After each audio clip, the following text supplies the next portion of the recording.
Hare Krishna. Overall. Okay.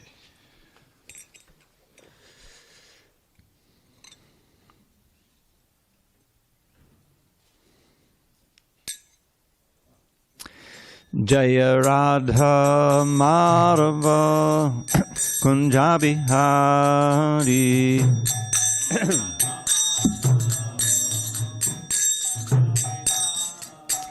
Jaya Radha Madhava Kunja Bihari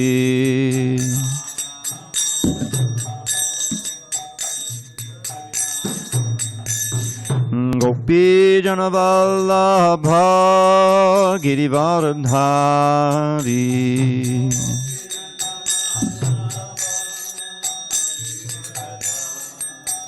Jaya Gopi Jana Vallabha Girivardhari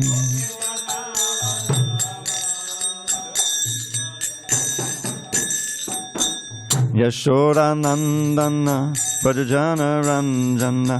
Come on, come on, come on. Yashoda Nandana Bhajana Ranjana. Yamuna Tira Vanachari Yamuna Tira Vanachari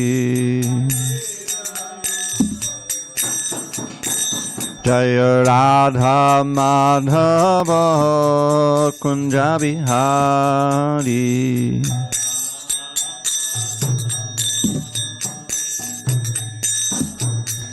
Jaya Radha Madhava Kunja Bihari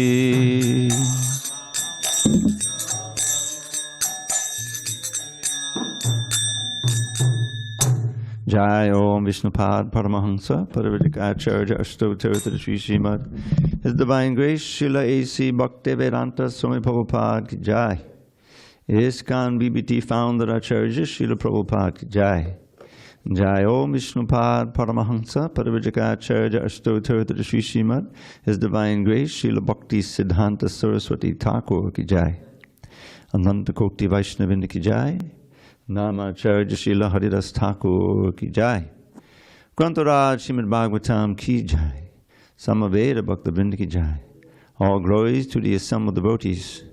All glories to the assembled devotees. All glories to the assembled devotees. All glories to Shri Guru and Gauranga.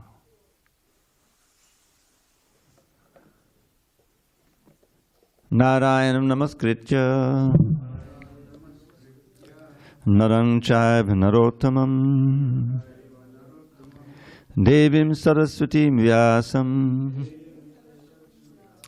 Tato Jayamadirayet. Before reciting the Śrīmad-bhāgavatam, which is our very means of conquest, we should offer our respectful obeisances unto Lord Narayan, the Supreme Personality of Godhead, and to Narayan Rishi, the supermost human being, and to Mother Saraswati, the goddess of learning, and to Srila Vyasadeva, the author, and unto Srila Prabhupada, the translator, commentator, and our spiritual master. Nashta prayesha badreshu nityam bhagavata sevaya Bhagavatyuttama shloke Bhaktim bhavati naistiki. By regular attendance in classes on Śrīmad-bhāgavatam and by rendering devotional service to the pure devotee, all that is inauspicious within the heart is destroyed almost to nil. And loving devotion to the Supreme Lord who is to the Supreme Lord who is glorified. No, I forget. I'm sorry? Is established as an irrevocable fact. Sorry, getting old. Om Namo Bhagavate Vasudevaya. Om Namo Bhagavate Vasudevaya. Om Namo Bhagavate Vasudevaya.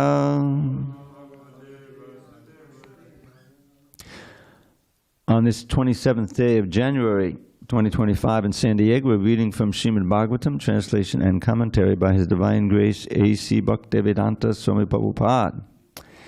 And we are in the 8th canto, entitled Withdrawal of the Cosmic Creations, second chapter, the Elephant Gajendra's Crisis, text number 9 through 19. So we'll read 9 together.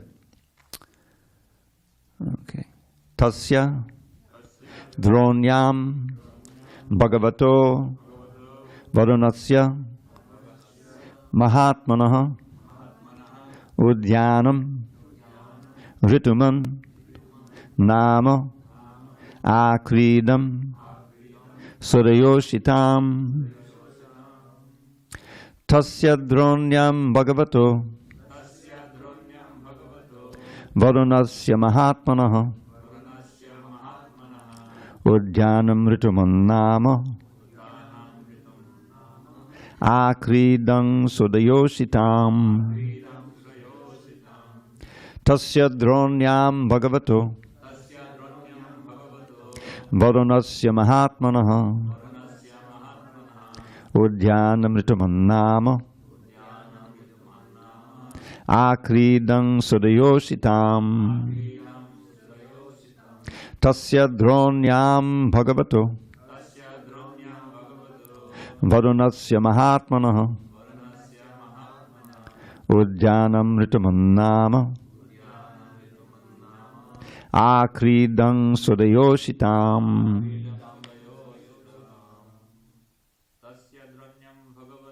Tasya Dronyam Bhagavato Varunasya Mahatmanaha Udyanam Rituman Nama Akridam Surayoshitam Tasya Dronyam Bhagavato Varunasya Mahatmanaha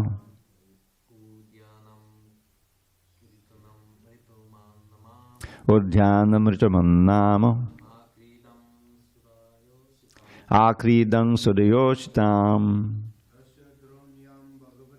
Tasya Dronyam Bhagavato Varunasya Mahatmanaha Udyanam Rituman Nama Akridam Surayoshitam Tasya Dronyam Bhagavato Varunasya Mahatmanaha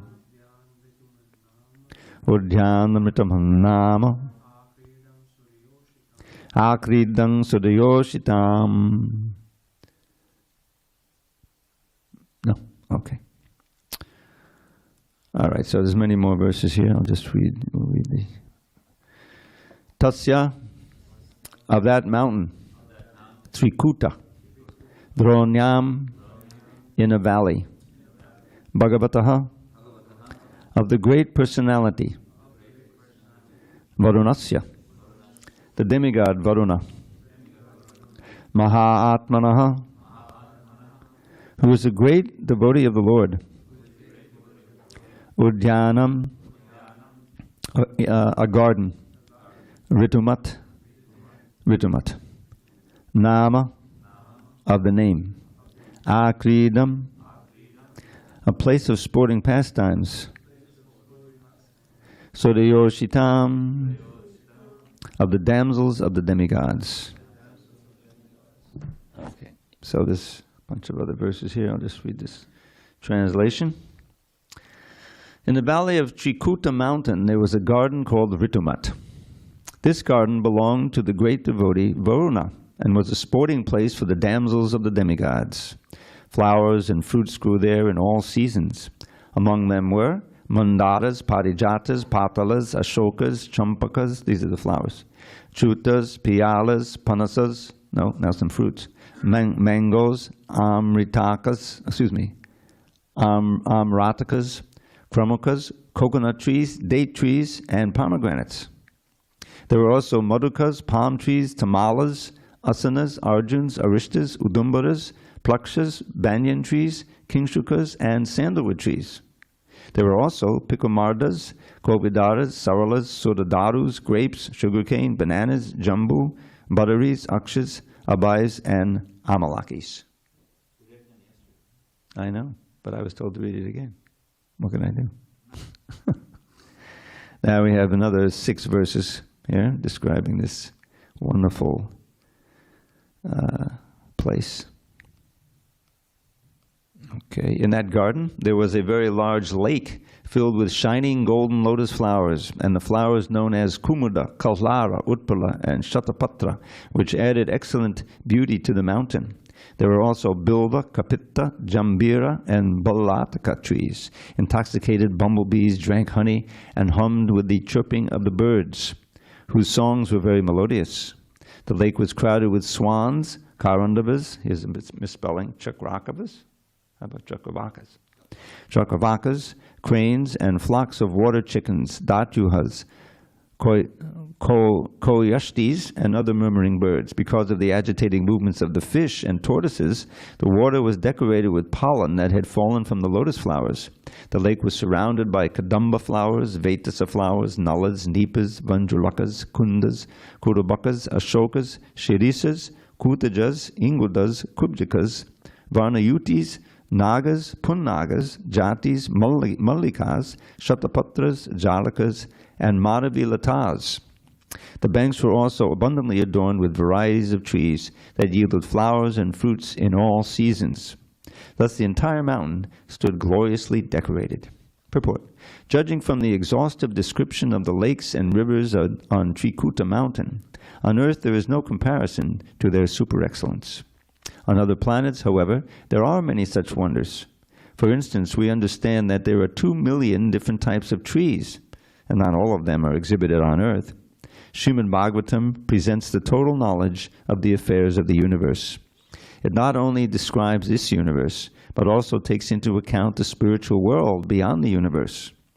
No one can challenge the Śrīmad-bhāgavatam's descriptions of the material and spiritual worlds. The attempts to go from the earth to the moon have failed, but the people of earth can understand what exists on other planets. There is no need of imagination. One can take actual knowledge from Śrīmad-bhāgavatam and be satisfied. Om jnana timirandasya jnanandana shalakaya chakshur unmilitam mena tasmai Shri Gurave Namaha. I was born in the darkest of ignorance, but my spiritual master Srila Prabhupada opened my eyes with the torchlight of knowledge. I offer my humble obeisance unto him and all members of Sri Parampara, the disciplic succession. So, we heard some of this yesterday, but I was asked to do it again. So here it is. So this is setting up the whole pastime of Gajendra. Should I pronounce it Gajendra? That's his actual pronunciation. I don't think anyone else in the world pronounced that, but I'm going to continue with it. Gajendra simply means the Indra of the Gajas, the king of the elephants, right? So he's, now we're going to find out that he was cursed. He was cursed to become an elephant. This is Imdajumna Maharaj. It's the same Imdajumna who was involved in Jagannath? I guess so. How many more can there be? So it's a classic thing. It happens all the time. In meditation, and when great sage comes by, I forget his name, and he didn't show proper respect. He was in samadhi. And so he cursed him to become a big elephant. So that's a classic case. And but he was an elephant in the heavenly planets, so he was enjoying like anything. All of these accoutrements, the different flowers and the fruits and the trees, and so many she-elephants. So he goes into the lake, and there's a big crocodile there. First he's sporting and enjoying with all the female elephants, and then he gets bitten, right? He gets captured by this crocodile, famously. And the battle goes on for how long, 1,000 years or something? By the calculation of the demigods. So finally his previous life of devotion comes out, and he offers this lotus flower with his trunk, famously. And I think he also offered a lot of prayers. to the Lord. So that came back, and ultimately he was saved by the Lord, and the crocodile, I think, was delivered. He was killed. He also went to Vaikuntha. So one of the things that is very pertinent to this world, to our life here, is that, and we're getting a perfect lesson of this with these fires in LA. These were some very expensive communities. People lived in Malibu and the Palisades and all these things. And it's a perfect lesson of how everything that you may try to enjoy here is just very fragile and can be taken away at any moment. Usually we think, well, yeah, it'll be taken away when I leave my body. That's one thing, but now I can enjoy it, But it can happen at any time. And this pastime shows that whatever assets we have in devotional service, they're not taken away. Krishna makes that very clear in the Bhagavad Gita in several places. That, what is it? Antavattu palam tesham tadvavaltyopamedasam devan devijoy, no. Neha bhikramanasati pratyavayuna vidyate swabham abhisadharma satrayate mahato bhayat. Thank you. So in this endeavor, Krishna consciousness, there's no loss or diminution. So, and a little advancement on this path will help save us from taking the worst danger, which is losing the human form of life. Now, I don't know if we want to say Gajendra was an exception to this, because he did lose the human form of life. But anyway, he eventually went back to Godhead in a different way. And it all came back. After 1,000 years of struggle, he remembered the Lord, and he offered and he was saved. So the point is that we shouldn't try to make a comfortable situation in this world or aspire for some heavenly position or some heavenly place where we can live, and it's all extremely fragile, especially now. I mean, what can you? Climate change is a fact. It's not. It's crazy to try to think it's not happening. It's going on right now, and the powers that be who are ruling the different countries in the world, they're really not taking it very seriously. If you follow the trajectory of it, years ago it became very obvious that all of these greenhouse gases, they were heating the atmosphere. The science of it was there. And so the one thing that was seen as necessary was to stop pouring these and stop burning all these fossil fuels. And so they had these meetings, and they said, yes, all the leaders of the countries, we vow that we're going to work on this and reduce it by such and such, so it doesn't get to be 1.5 degrees centigrade warmer, right? If you follow the science. And then they didn't do anything. Everyone is thinking, well, so if I cut that back, that's going to affect the economy in my country, and then the others will be able to do whatever they want because I'll be doing it. So I'll be one of the ones who doesn't do it, and the others can do it. And then he ends up nobody's doing it. So and it's happening. The Antarctic is melting. Hello, there's billions and billions and billions of tons of ice melted there. And if it stuck there in Antarctica, and if it melts, they'll be 20 feet higher. The oceans will rise like anything and cause so much other problem. And these horrific weather events that we're having, these incredible hurricanes we had a few months ago, and now these Santa Ana winds. I mean, when I came here, I was told about the Santa Ana winds, and they blew here, but there was nothing like this, where they just blew like 100 miles an hour gust. That's a hurricane force, more than a hurricane. And so and then you have, and this is another problem, is that the real pollution and the degradation is going on in the minds of people. And you have a certain class whose mission is to destroy. This is where they get their fun and kill if possible. And they say, oh, I know now the winds are blowing. Let me just take a walk in the forest with my lighter. No, they're knowing that it'll catch and blow and it'll create havoc. There are people like that. So this is the world we live in. And the as Maharaj pointed out, one of the main lessons here is that there's no point in trying to enjoy the facility of this world, either on heaven or here, because there's always that possibility of total disaster that is going to be taken away from you, and or you be suddenly you're living in a misery. You know, I always give the example of these walks I'm taking. There's a certain number of people. I mean, it's nothing compared to what they have in downtown LA or even downtown here. But there's certain people who live here on the street. Now, can you imagine? It's cold. Now we got wet. You know, it's wet, and they don't have a shelter. You know, so they try to wrap themselves up in this and that, and it's just painful to watch. And this is America. Prabhupada came. I listen to lectures all the time. When he came, he said, "There'll be nobody like we have in Calcutta, where we have people on the street and everything, you know, because everyone."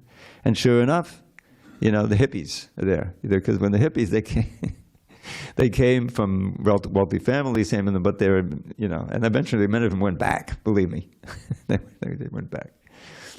But it became, they were living on the street. You know, they were living on the street in the parks, you know, whatever. So anything material, it's just an inducement. It's Maya's job to try to induce you to try to enjoy material things, you know, because this is our disease. This is what we wanted, and so until we get the association and get some instruction from a realized soul and from the Shastra that this is a doomed enterprise. Trying to invest your time, your energy, your money, your intelligence in enjoying on this planet, in this world. I mean, even if there's no great catastrophe, you have your own personal apocalypse when you die, you know, and then it's all taken away. So what's the point? But this is where the association of realized souls and the Shastra is so important, is that if you can get faith, if it can be implanted, if you can achieve that faith, that I'm eternal, and that there's a world where there is no negativity, where it's actually Satchit Ananda. And this was Prabhupada's message. This is the message of the Bhagavatam and the Bhagavad Gita and all our Shastra, is that it only makes sense to try to enjoy if this is your one go-around, if it really is true. You only go around once in life.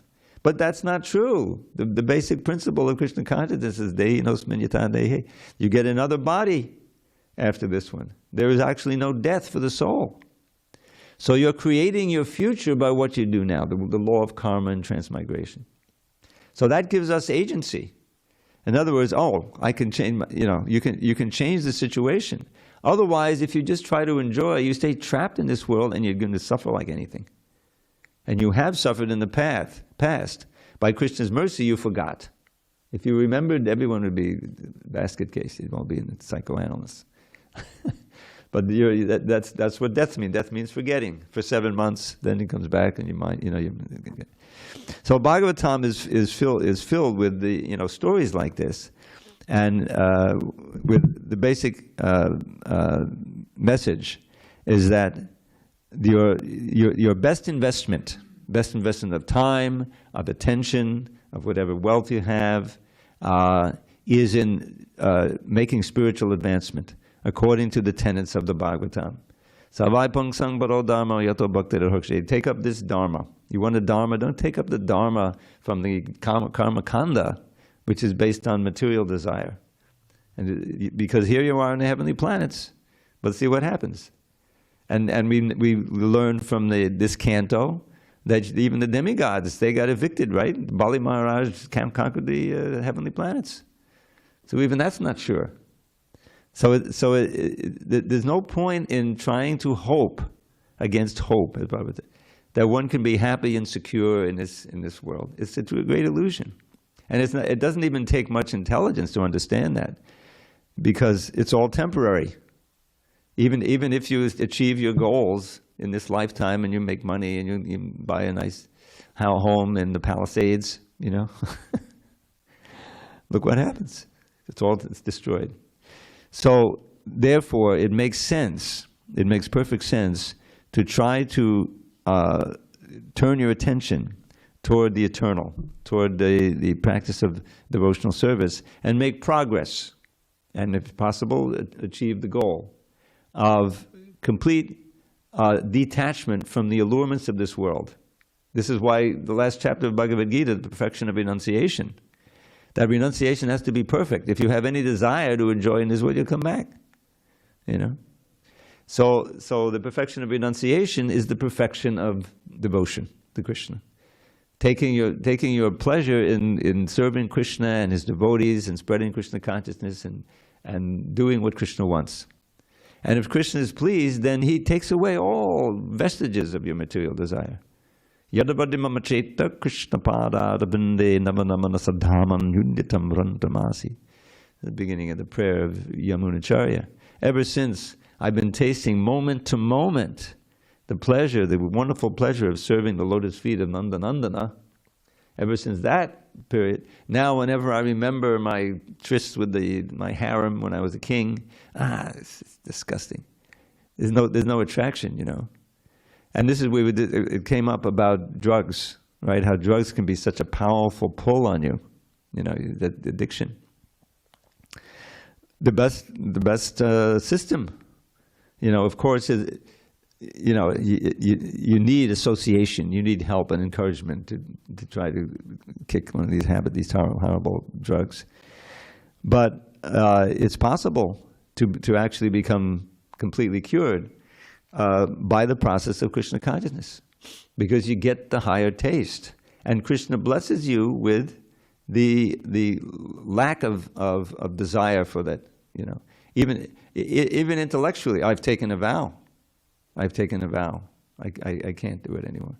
And you pray and you chant like anything from the bottom of your heart with great attention and desperation. Please, Krishna, give me the strength to say no to this, and give me the taste, give me the attraction and the spiritual pleasure that will cover it. And that's how many devotees have dealt with that, and it's successful.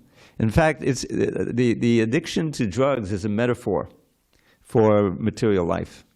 You may not be addicted to some hard drug, but you're addicted to the sex life, and you're addicted to, you know, comfort in this world and being honored and all that. That's it's all addictive. If you get it once, it feels really good. Oh, I got all this honor. Let me do it. You know, it's just like a regular addiction, subtle addiction. So Krishna consciousness is the supreme, you know, cold turkey kind of environment. Where if you want to get serious, you take the vow: no illicit sex, no drugs, no intoxication, no gambling. All of those can be addictive. Gambling is more addictive than cocaine, they say, if you really get into it.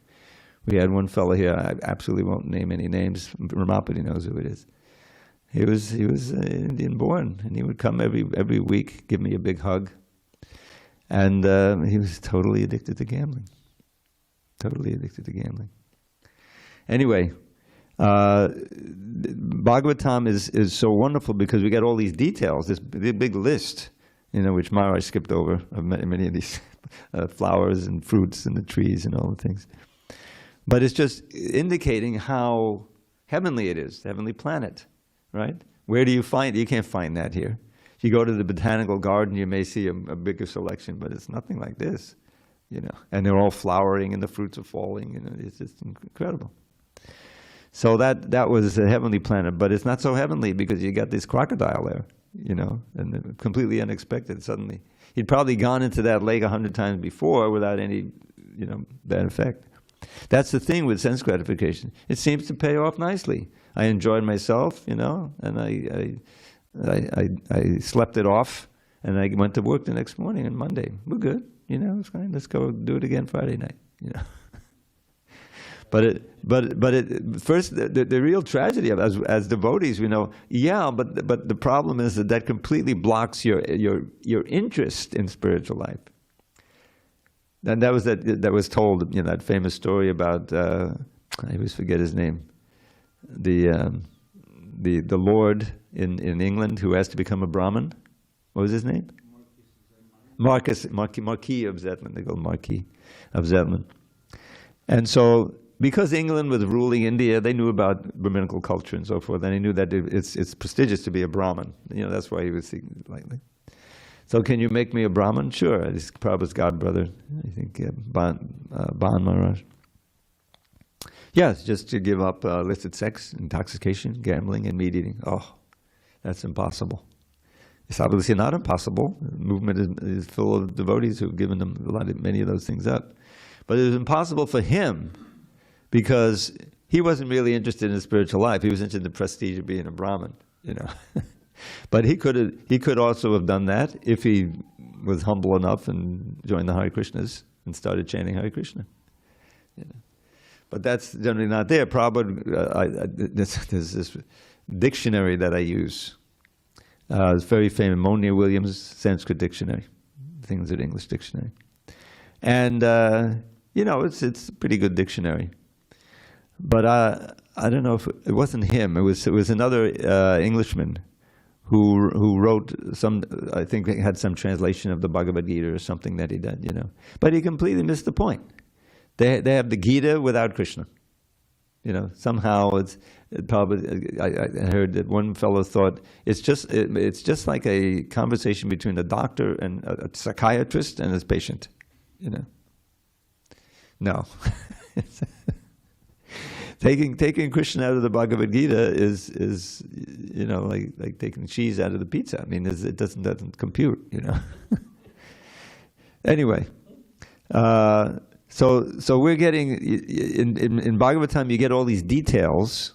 You know, this is this whole list of flowers and everything, which assumedly many people who read this, especially back in the day, this would mean something. You know, it was like roses and tulips and lilies and things. You know. And they're all fragrant and wonderful, and the fruits are wonderful, you know. But then suddenly, into the midst of all of this idyllic scene and enjoyment, there's death personified in the form of this crocodile. You know, you're trespassing on my ground, you know, whatever he was thinking, you know. And so all of Gajendra's pleasure and carefree enjoyment was suddenly exploded, and he's in the death throes here, and back and forth, and because he was out of his element, you know, the crocodile lives in the water, he was getting weaker and weaker and weaker. So from his previous life, you know, he remembered these prayers, and he offered this lotus, and Vishnu came down, cut off the crocodile, saved. He was killed, I think, and got back to Godhead, and Gajendra was blessed in that way. So it's a very important lesson. That there's no place in this material world where you can find real happiness on a material level. There's just an apparent area of that, and that's why you have people going all over, you know, Hawaii or here, this island, that island, you know, on vacation, spending so much money, you know, and then eventually having to come back to work, you know, and it's all part of the material inducement and the illusion of this world. And as devotees, as Prahlad famously said, and it's all over the place. Actually, I was reviewing some of the prayers of Queen Kunti, and she's, you know, there's two prayers. One where she says, why did you come? You know, some say this, some say this, some say this, and then she comes to this verse which Prabhupada really likes. It's a really very important verse. Bhavesmin Klishyamananam avidya kama karmabhi shavana smaranarhani kadishan dikechana. Some say that in this world of bhava, birth and death, where people are suffering and struggling so much, klishyamananam, why avidya, in ignorance, kama karmabhi, working on the basis of lust or material desire. She summarizes the material world in 2 lines. That you appeared in order to revive the processes of hearing and chanting and worshiping you. Shavanas and remembering. Smaranarhani, Arani is worship. Kadishyanitication. Others say that this is why you came. And she kind of seconds that view with the next verse, this famous verse. Shrinvanti gayan digranant abhikshnasa smadanti nandandi tavehi danjana. Teheva pashyant achidena tavakam bhava pravaho padamam padambujam. This is a wonderful verse. Shrinvanti, and this process of hearing and chanting, she said this is the real reason, and this is the real blessing of your coming. Because to hear, Shrinvanti, and singing, Gayanti, repeating, hearing and chanting. Grananti, to accept, in other words, to listen and pay attention to. Abhikshasa, constantly. Smaranti, Shrinvanti Gayanti, Smaranti, Gunant, that's the Gunanti. Shrinvanti Gayanti Gunant Abhikshasa. And then by all of that, Smaranti, come to the place of always remembering. Smaranti, Shrinvanti Gayanti Gunant Abhikshasa, Smaranti Nandanti, taking great pleasure in that. Nandan, let me just get it. Smaranti Nandani Tava Ihitam Jana. What are you thinking about? What are you chanting about? What are you remembering? Your activities. Tava Ihitam Jana. Those persons who do that, what happens? Saheva Pashyanti Achidena Tavakam Bhava Pavaho Paramam Padamaja. Before long, not too long, Achidena, they see your lotus feet, O Lord, Padambujam, which stops the powerful flow of the river of birth and death. You see, this is very, very graphic. In other words, you're liberated and then you're going back to God. So what does Prahlad say? He says, My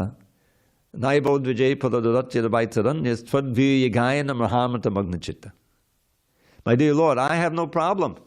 I'm not disturbed at all, because I'm already across the Vaitarani vineyard with you, because I'm always thinking about you. I'm already back to guided. And therefore, at any time, I can chant and sing your glories and dive into an ocean of bliss. So what problem do I have? I don't have any. But famously, and this is it's such a preaching verse, Sankirtan verse, I'm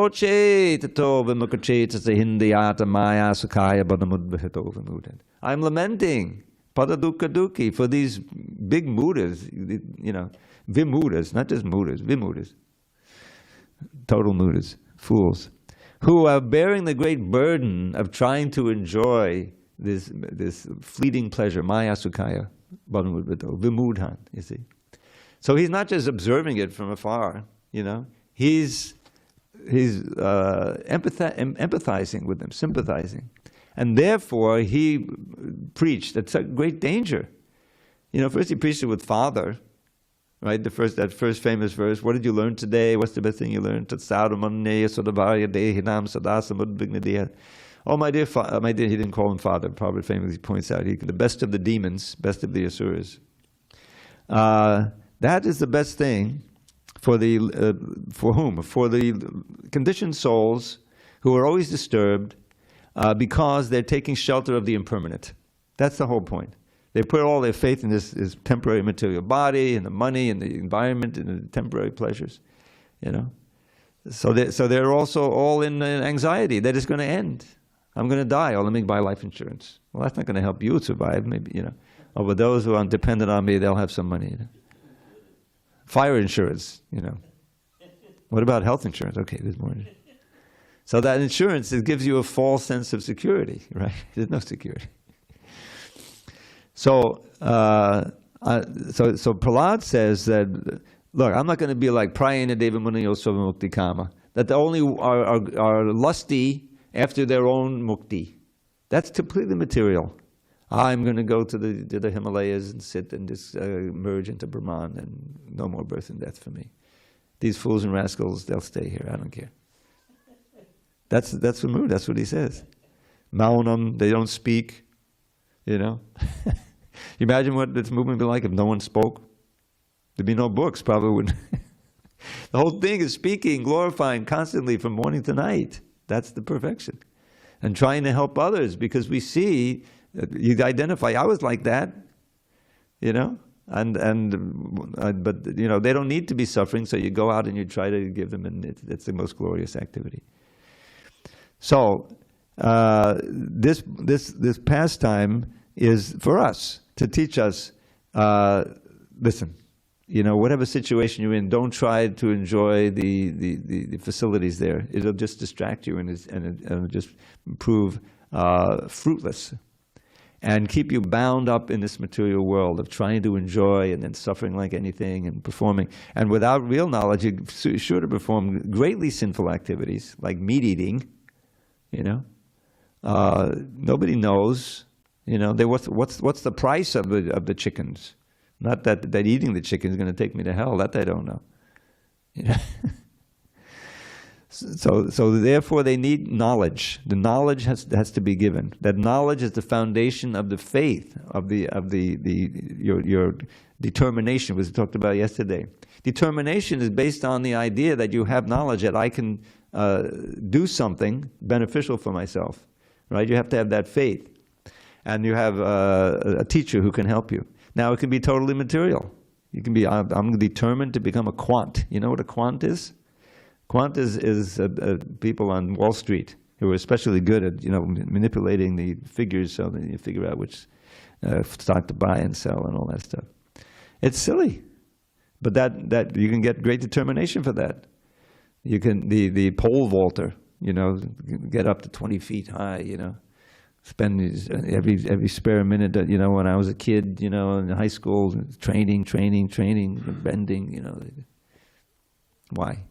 To get the gold medal in the Olympics, It's all so fleeting and so pathetic when you compare it to the lives of the Goswamis, or the Prabhupada, to be situated on that platform of every moment thinking of Krishna, relishing the relationship with Krishna, and tasting Satchidananda life. And you can see, like Prabhupada showed, and also the 6 Goswamis, materially you can be next to nothing. More austere than any and these poor bums, they're trying to, it's, because they're at every moment, Gopi Bhavara Sarmatab Dalhali Kalora Magnomaho. The whole thing is the consciousness. If you can develop that consciousness, that's not dependent on the senses, contact, and the sense objects, but dependent on your remembrance and your participation in Krishna's Leela, remembrance of them. And we have so much, way to do that. Krishna book came out, revolutionary.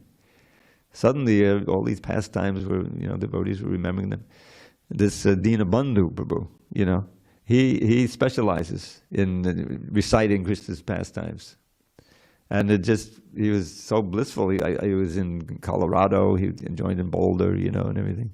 But then when the Krishna book came out, he, remembered the stories, and he spent his whole life now in Vrindavan, right, going on parikrama and reciting Krishna Leela, not just from Krishna book, from Bhagavatam and all over the place. He's totally absorbed. We can do that. No one's going to stop us. I remember this one devotee in LA when I lived there for a few years in the 70s, working on the books. And he always carried a little bag, I think I told this before, with the nectar of devotion in it, And he once saw a devotee, he was a brahmachari, so mostly he would approach brahmacharis. And, hey, Prabhu, you want to hear something nice, from nectar of devotion? Oh, okay. So we sit down a little bit, or even standing up, and he'd read the favorite passage he just read. All those details, like Krishna's 64 qualities, and then a verse or two describing each one. I mean, what more do you want, It's just a great treasure to remember Krishna, and then to have your and then if you remember those things, the material sense gratification doesn't even enter your mind. It's a higher enjoyment. So that we've been given that, and we will experience more, the best of it, if we give it to others and give it to each other.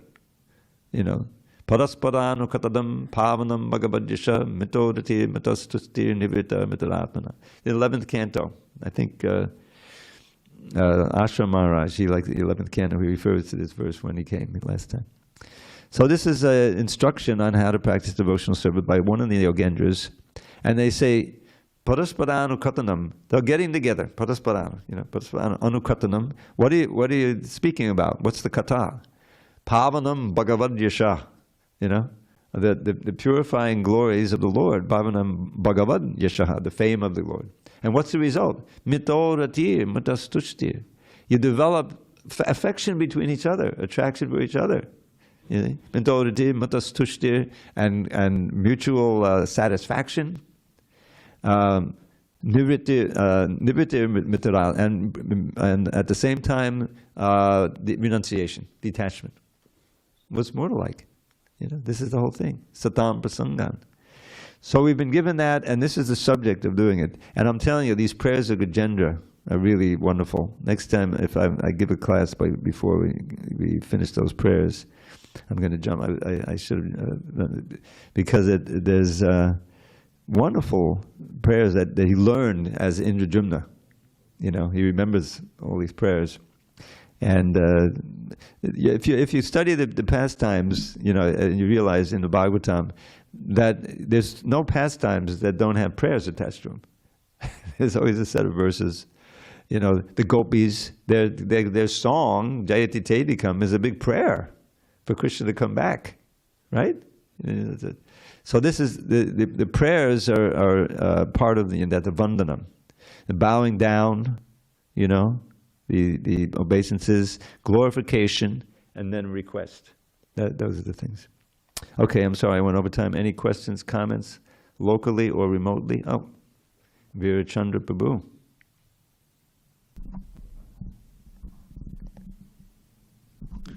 Thank you for the nice class. Hare Krishna. Hare Krishna. I have a question. The devotional service is so sweet, and why, while we live in temple and it becomes so spiritual practice, it becomes like a hard routine. Becomes what? A hard routine. A routine. What is that? Niyamagraha. Niyamagraha. There's two niyamagrahas. One is you're not doing it, and the other is you're doing it, but your heart isn't in it. Going through the motions. Because Maya is very strong, and if we're not determined, this is determination again, then we can become infected again. It's just like when the pandemic came, if you weren't careful and you wear the mask and you try to avoid this, get the vaccine, then you can become infected. And that infection takes the form of, oftentimes what happens is you commit some offense. And the offense could be, depending on the seriousness of it, will, to one degree or another, prevent you from tasting Krishna consciousness like you did yesterday. You know what I mean? It can be said that way. And also, I like to tell this story. When I was in LA, there's one devotee I was working with on the BTG. Very, strict devotee, and he was in charge of the BTG Back to Godhead magazine. But something went on. I think it was he maybe with his wife or this or that. Anyway, and I remember distinctly. We're right in front of the deities, and they're in LA, as you probably know if you've ever been to the temple. There's no, you can get right up close. So we were right up close, and I was looking at Rukmini Dwarkadish, and he was up close, but I was looking at him. He couldn't look at the deities. He was looking this way and that way, because he was aware of his great, offense that he committed. So that, and often the main effect is you can't really associate with the devotees anymore because, Krishna doesn't allow you. So that's often what happens. You're not strict enough. You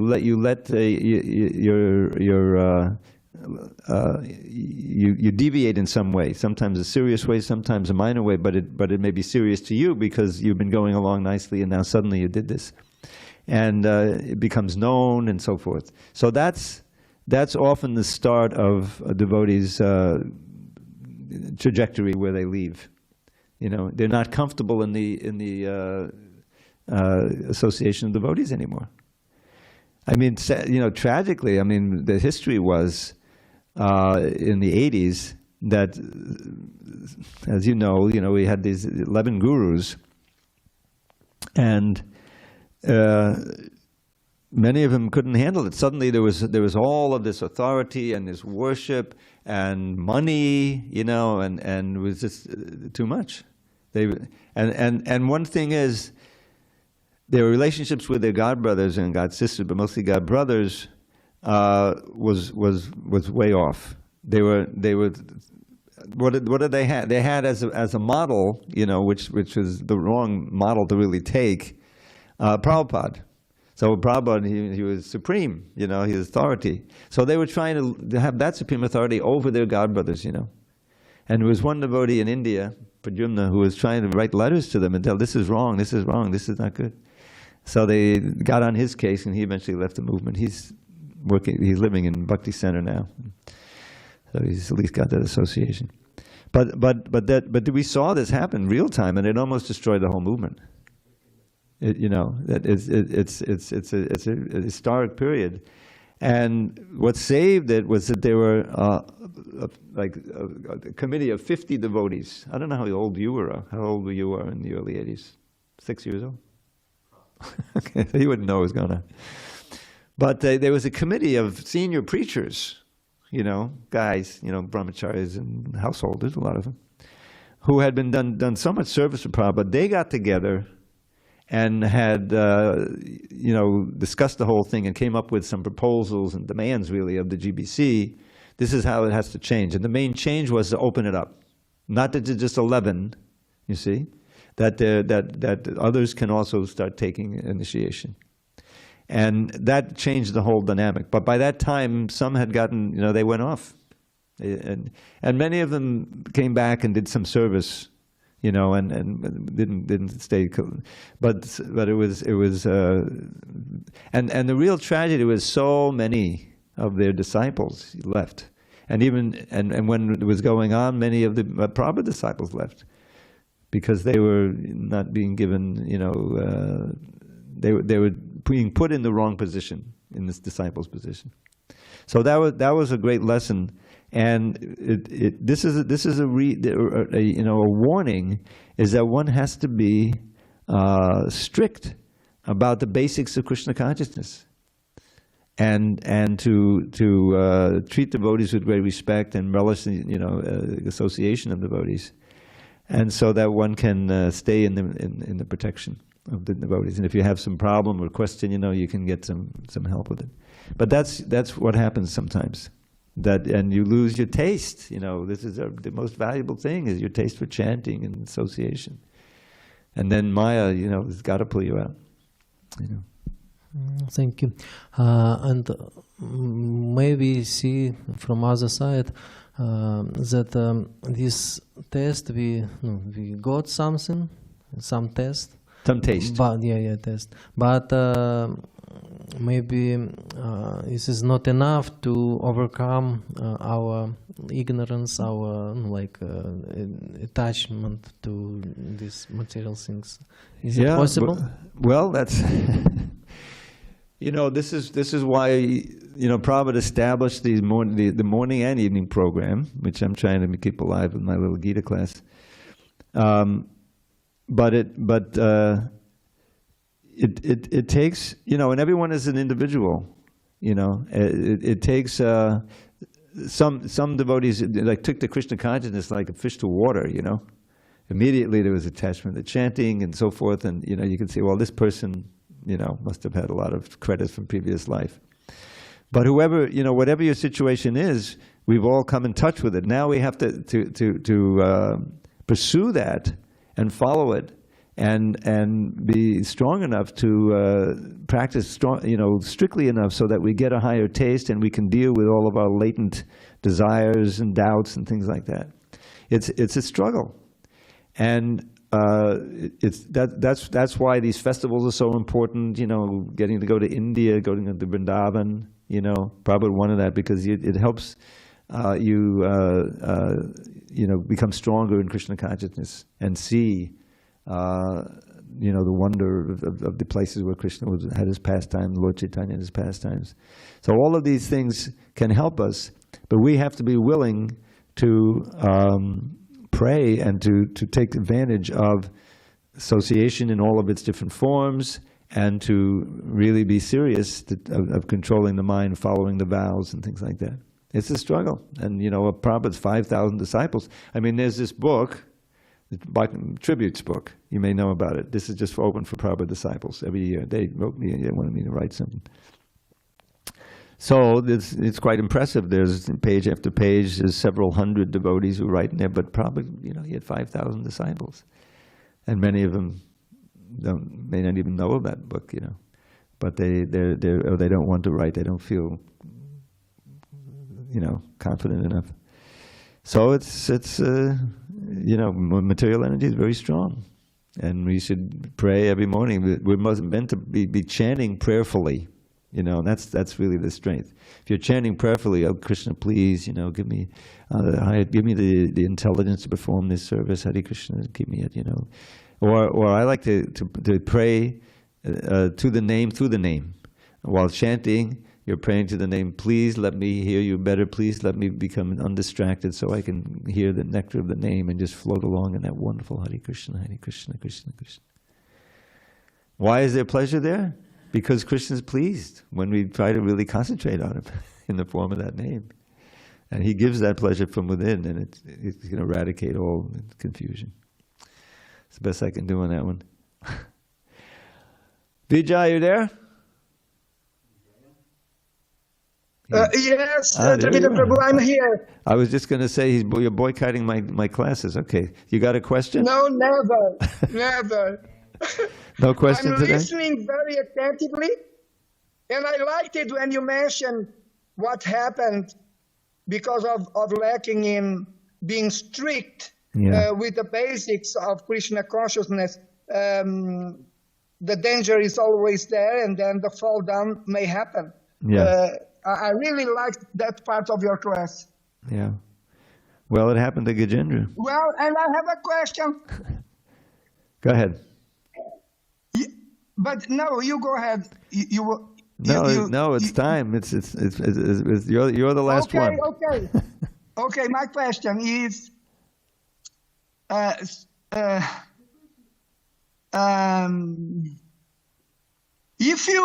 if you insist on saying that for us to avoid falling down, we do need to be strict related to the basics. My burning question is, what are the basics? The morning program. Get up early. That's the first thing, obviously. Obviously, no illicit sex, gambling, intoxication, and meat eating, you see. And get up early, chant Hare Krishna, and if you arrange your life in such a way that you live near a temple or in a temple, attend the programs, do the things that Prabhupada gave us that keep us strong. Chant the japa and chant the kirtan, and do your duties nicely, whatever they may be,